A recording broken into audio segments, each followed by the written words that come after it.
Nothing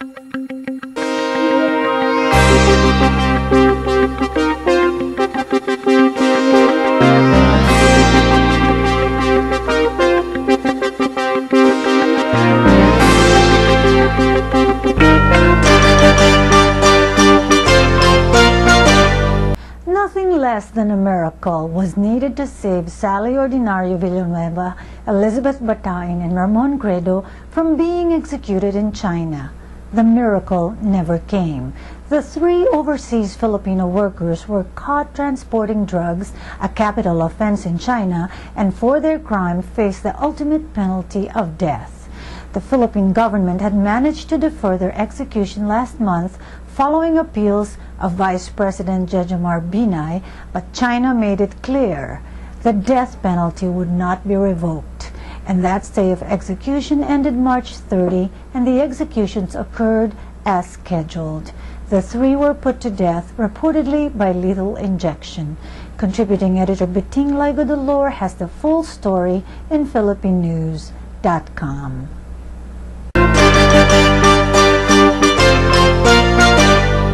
Panfilo Lacson, a Philippine senator who was once on Interpol's wanted list, came out of hiding March 26 after a court invalidated an arrest warrant against him for 2 murders, police said. Lacson, a former Philippine police chief and an unsuccessful 2004 presidential candidate, arrived in Cebu from Hong Kong, Philippine National Police spokesperson Chief Superintendent Agrimero Cruz said. Lacson had been on the run since February last year when a lower court ordered his arrest to stand trial for the 2000 abduction and murders of 2 people, including a publicist of former President Fidel Ramos.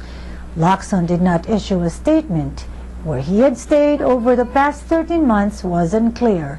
In philippinenews.com, the DFA responds to those questions and more.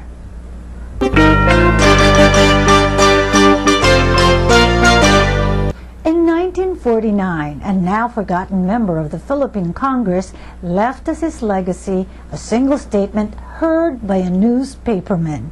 "What are we in power for?" was uttered during the Quirino presidency following reports that the elected official had put up some businesses which were cornering government contracts.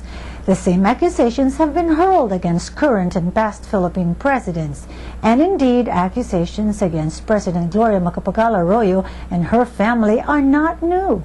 But in philippinenews.com, the Philippine News investigative team uncovers properties in the Philippines and in the United States valued in millions of dollars, allegedly owned by the Arroyos.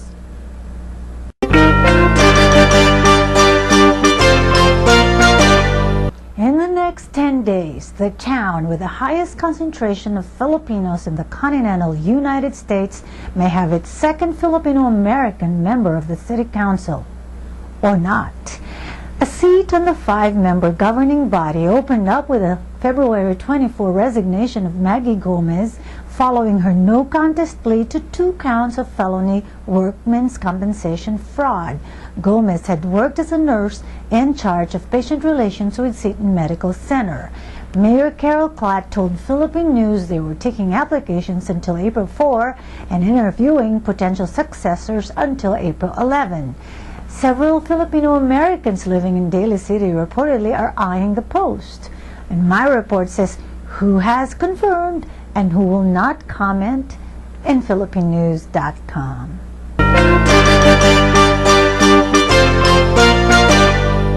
A Filipino-American from Oklahoma has received the Premier Award for Excellence in Public Service at all levels of government.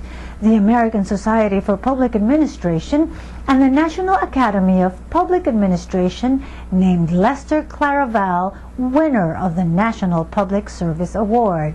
Claraval heads the Child Labor Unit of the Oklahoma Department of Labor. He is the state's only full-time child labor specialist responsible for all 77 counties of the state. Claraval created the national award-winning program Paying Attention Pays, whose game format teaches students about workplace rights, and whose innovative effectiveness and success have been shared with over 30 countries around the world. He received his award March 14. And the story is in philippinenews.com. philippinenews.com. Top of the News is also on YouTube /Philippine News 1.